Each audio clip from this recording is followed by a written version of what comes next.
اتعلمت من تعاملاتي في المشاريع المختلفة إن بيختلف لو صانع القرار راجل عن لو كانت ست. في نقطة مهمة، صانع القرار هنا مش شرط يكون المشتري. يعني ممكن لو واحد ومراته جايين يكون صانع القرار هو الست، لكن المشتري في الأغلب بيكون الراجل، عشان عادة الراجل هو اللي بيدفع في بداية أي مشروع.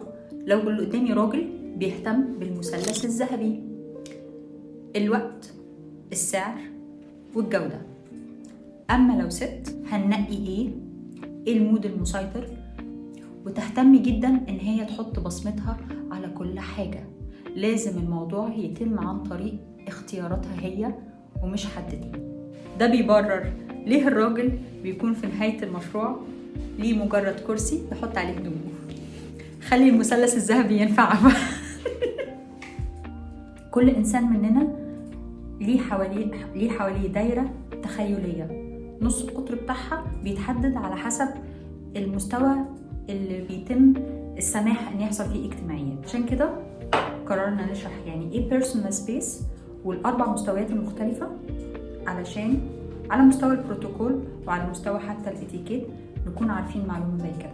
في اول مستويين مفيش مشكلة قوي، اللي هو البابليك سبيس، انه يكون في مكان عام اكتر من 3 متر ونص، انا لحد 2 متر ل 3 متر ونص، اللي هو السوشيال سبيس.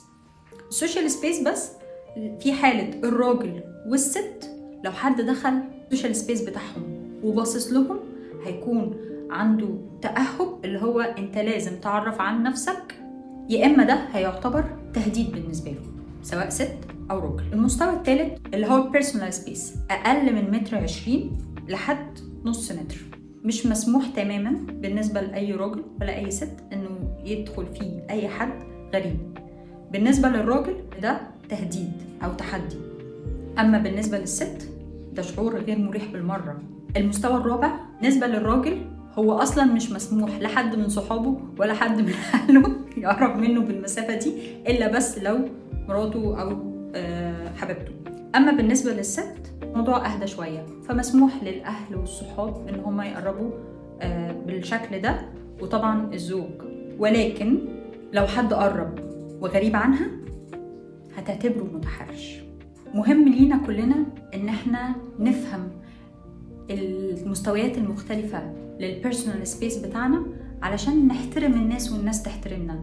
ده حتى على المستوى الإنساني، سواء كنا في مواصلة عامة أو في مكان عام، في نادي.